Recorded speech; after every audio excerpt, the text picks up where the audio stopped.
Assalamualaikum warahmatullahi wabarakatuh. Perkenalkan, nama saya Nanda Aisyah dari kelas 7E. Di sini saya akan mempresentasikan tentang peningkatan hasil belajar PKN melalui metode Information Search pada siswa kelas 4 SDN Karangtengah, 3 Kota Tangerang. Pertama, terdapat latar belakang. Penelitian ini bertujuan untuk meningkatkan hasil belajar PKN siswa kelas 4 SDN Karangtengah, 3 Kota Tangerang, yang sebelumnya rendah akibat metode ceramah yang kurang efektif. Hanya 40% siswa yang mencapai nilai KKM pada semester 1 tahun pelajaran 2016-2017. Metode Information Search diusulkan sebagai solusi dengan mendorong siswa aktif mencari informasi dari berbagai sumber. Pendekatan ini diharapkan membuat pembelajaran lebih menarik, meningkatkan keterlibatan siswa, dan mencapai tujuan PKN, yaitu membentuk warga negara yang kritis, kreatif, dan berkarakter sesuai nilai-nilai Pancasila. Jadi, dengan pembelajaran ini diharapkan hasil belajar siswa akan meningkat. Oleh karena itu, pembelajaran di sini tidak hanya guru saja yang dituntut aktif, akan tetapi siswa juga, agar mereka mampu menguasai materi yang sudah diberikan. Karena pada proses ini, aktifan siswa lebih dominan.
Landasan teori.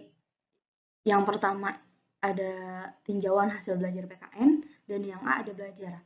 Belajar adalah perubahan yang terjadi pada diri seseorang setelah melakukan aktivitas tertentu dengan sifat perubahan yang relatif konstan menurut Siregar dan Nara 2010. Terdapat teori belajar yang pertama kognitivisme, yaitu menekankan proses berpikir yang kompleks melibatkan asimilasi dan akomodasi menurut Piaget.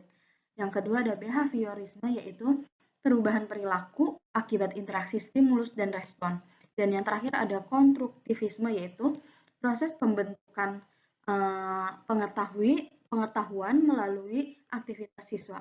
Jadi dapat disimpulkan bahwa belajar adalah proses perubahan perilaku yang positif dan berkelanjutan melalui interaksi dengan lingkungannya. Proses ini itu melibatkan berbagai pendekatan seperti berpikir kompleks atau kognitivisme, respon terhadap stimulus atau behaviorisme, dan pembentukan pengetahuan secara aktif oleh individu atau bisa disebut konstruktivisme. Jadi semua pendekatan ini menekankan pentingnya interaksi dan aktivitas dalam menghasilkan perubahan yang bermanfaat dan bermakna.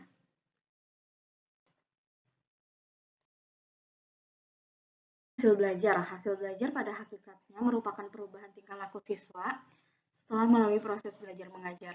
Hasil belajar mencakup 3 ranah, yaitu kognitif, afektif, dan psikomotorik.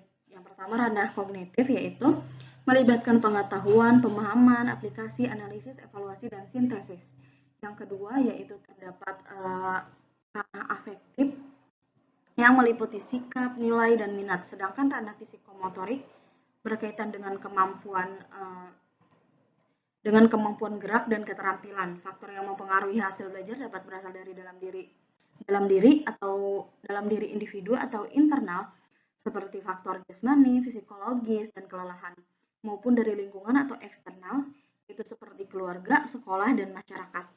Jadi dengan demikian hasil belajar itu digunakan untuk melihat sejauh mana tujuan-tujuan pembelajaran yang telah dapat dicapai atau dikuasai oleh siswa setelah mereka menempuh pengalaman belajarnya atau proses belajar mengajar. Selanjutnya ada pendidikan kewarganegaraan, yaitu pendidikan kewarganegaraan atau PKN bertujuan untuk mengembangkan kemampuan berpikir kritis dan kreatif dalam menghadapi isu kewarganegaraan, berpartisipasi aktif dalam kehidupan bermasyarakat, serta mengembangkan sikap cinta tanah air dan demokratis. Di sini menurut Susanto 2013 menjelaskan PKN adalah mata pelajaran yang digunakan sebagai wahana untuk mengembangkan dan melestarikan nilai luhur dan moral yang berakar pada budaya bangsa Indonesia. Sebagaimana pada mata pelajaran PKN memiliki tujuan-tujuan untuk menjadikan siswa agar yang pertama itu mampu berpikir secara kritis, rasional, dan kreatif. Yang kedua ada mampu berpartisipasi dalam segala bidang kegiatan, dan yang terakhir bisa berkembang secara positif dan demokratis. Jadi hasil belajar PKN itu mencakup pemahaman tentang demokrasi, kepedulian sosial, dan partisipasi aktif yang melibatkan ranah kognitif, afektif, dan psikomotorik. Selanjutnya terdapat globalisasi. Globalisasi merupakan proses penyatuan dunia dalam bidang politik, ekonomi, budaya, komunikasi, dan transportasi. Dalam globalisasi terdapat dampak positif dan negatifnya. Yang pertama terdapat dampak positif, yaitu meliputi kemajuan teknologi, efisiensi ekonomi, dan peningkatan produktivitas. Selanjutnya yaitu dampak negatifnya, itu globalisasi juga membawa dampak negatif seperti gaya hidup boros dan masuknya nilai-nilai asing yang tidak sesuai dengan budaya lokal. Ada metode pembelajaran information search. Yang pertama ada metode pembelajarannya. Menurut Nur Aini 2016, metode pembelajaran merupakan faktor penting dalam interaksi edukatif, yaitu pendidik harus memperhatikan beberapa aspek. Yang pertama, bahan pelajaran, tujuan pembelajaran, metode yang sesuai untuk mencapai tujuan, serta keterkaitan metode dengan fasilitas waktu dan tempat. Selanjutnya ada metode pembelajaran information search, yaitu metode pembelajaran information search adalah metode aktif yang melibatkan siswa mencari informasi secara mandiri melalui berbagai sumber seperti dokumen, buku, atau internet. Langkah-langkahnya itu seperti yang pertama ada pembagian kelompok, yang kedua ada pencatatan hasil informasi secara kolaboratif di LKS, dan yang ketiga ada pengulangan dan pengembangan jawaban untuk memperluas wawasan.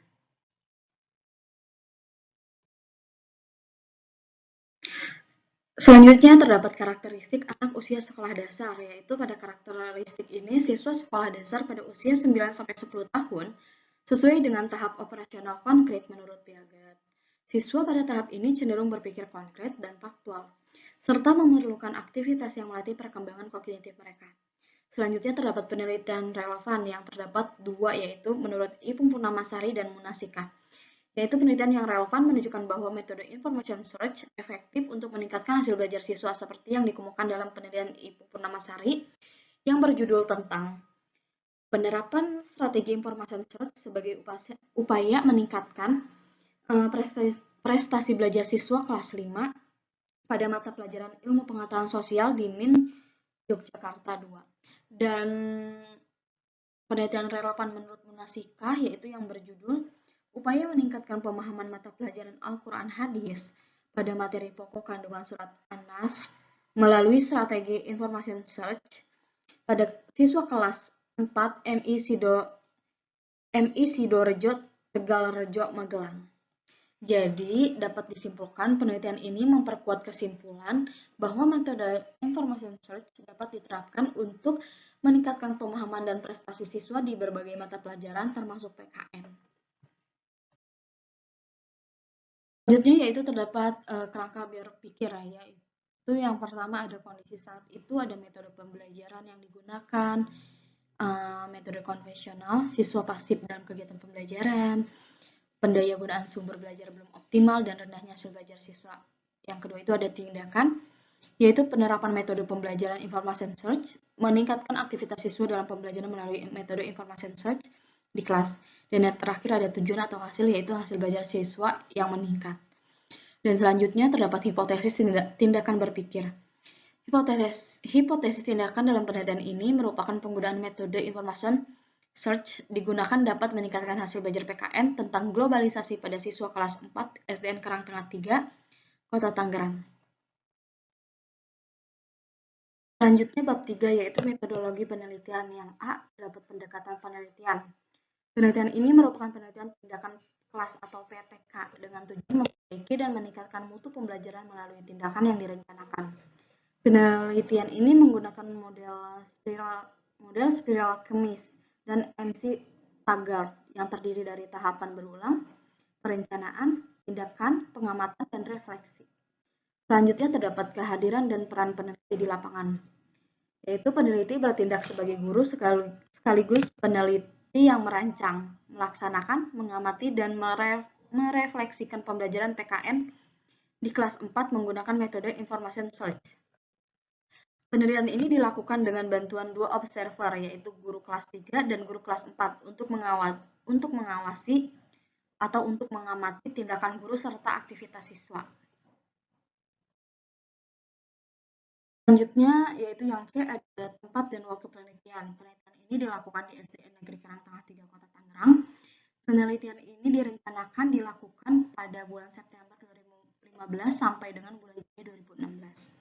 Yang D, terdapat instrumen penelitian. Yang pertama ada hasil belajar PKN yang terdiri dari definisi konseptual, yaitu hasil belajar PKN merupakan kemampuan-kemampuan yang dimiliki siswa setelah melakukan kegiatan pembelajaran meliputi ranah kognitif, afektif, dan psikomotorik yang dipengaruhi baik dari faktor internal maupun faktor eksternal. Yang kedua, yang selanjutnya itu terdapat definisi operasional, yaitu hasil belajar PKN merupakan skor yang mengukur tentang makna globalisasi, menganalisa dampak positif dan negatif terhadap globalisasi, pengaruh globalisasi dalam berbagai bidang, kehidupan dan misi kesenian Indonesia dalam misi kebudayaan, internasional yang diukur dengan aspek pengetahuan yaitu C1, pemahaman C2, penerapan C3, dan yang terakhir analisa C4. Selanjutnya yaitu metode information search. Yang pertama ada definisi konseptual, yaitu metode search merupakan metode pembelajaran yang dikembangkan dari model pembelajaran aktif. Metode ini diterapkan pada materi-materi padat, monoton, dan membosankan. Selanjutnya ada definisi menurut operasional. Definisi ini itu metode information search adalah skor yang diberikan oleh observer setelah mengamati pembelajaran PKN melalui metode information search yang lebih menekankan pada pembelajaran siswa aktif.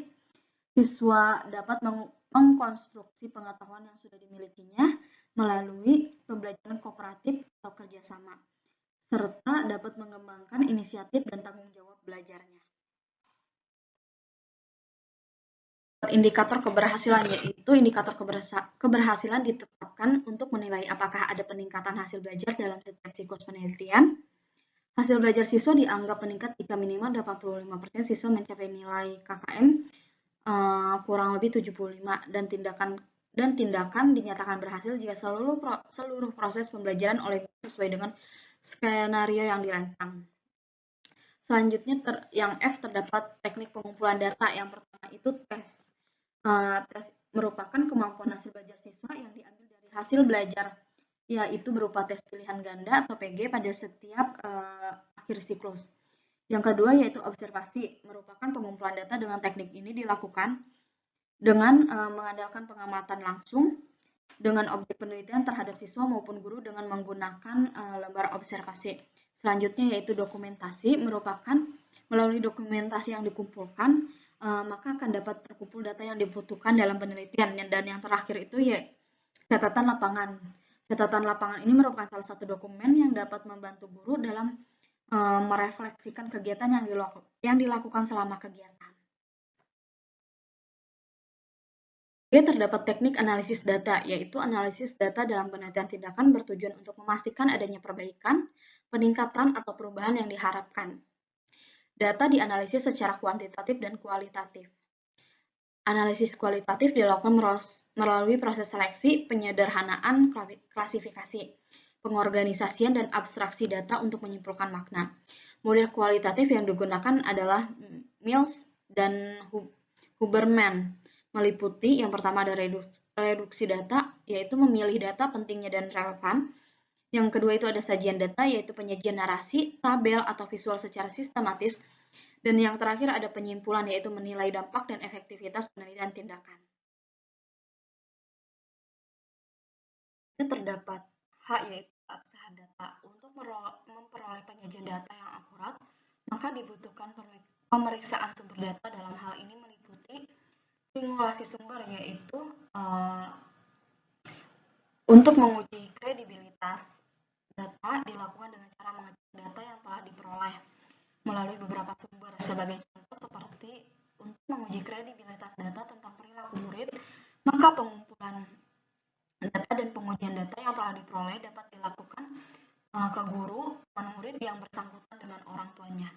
Selanjutnya terdapat triangulasi teknik, yaitu untuk menguji kredibilitas data dilakukan dengan cara mengecek data kepada sumber data yang sama dengan teknik yang berbeda. Misalnya data diperoleh dengan wawancara, lalu dicek dengan observasi, dokumentasi, atau kuesioner. Dan yang terakhir terdapat triangulasi waktu, yaitu waktu juga sering mempengaruhi kredibilitas data.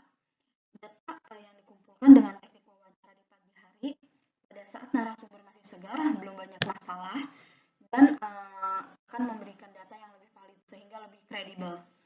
Untuk itu dalam rangka pengujian kredibilitas data dapat dilakukan dengan cara melakukan pengecekan dengan wawancara, observasi, atau teknik lain dalam waktu atau situasi yang berbeda. Selanjutnya terdapat desain dan prosedur penelitian. Prosedur penelitian tindakan kelas yang akan dilaksanakan oleh peneliti terdiri dari 2 siklus, yaitu siklus pertama terdapat rencana, tindakan, dan observasi. Siklus kedua setelah melakukan kegiatan siklus pertama dan mengamati, maka siklus kedua ini merupakan perbaikan dari siklus pertama. Itu tetap sama isinya dengan siklus pertama, yaitu rencana, tindakan, observasi, dan refleksi. Jadi dari semua materi dapat disimpulkan bahwa pendidikan kewarganegaraan atau PKN bertujuan untuk meningkatkan hasil belajar siswa melalui metode pembelajaran yang melibatkan information search. Siswa dikelompokkan untuk mendiskusikan dan menyimpulkan informasi dari bahan bacaan dengan fokus pada pengembangan sikap positif dan menghadapi globalisasi. Hasil belajar mencakup ranah kognitif, afektif, dan psikomotorik yang penting untuk merumuskan tujuan pengajaran dan alat penilaian.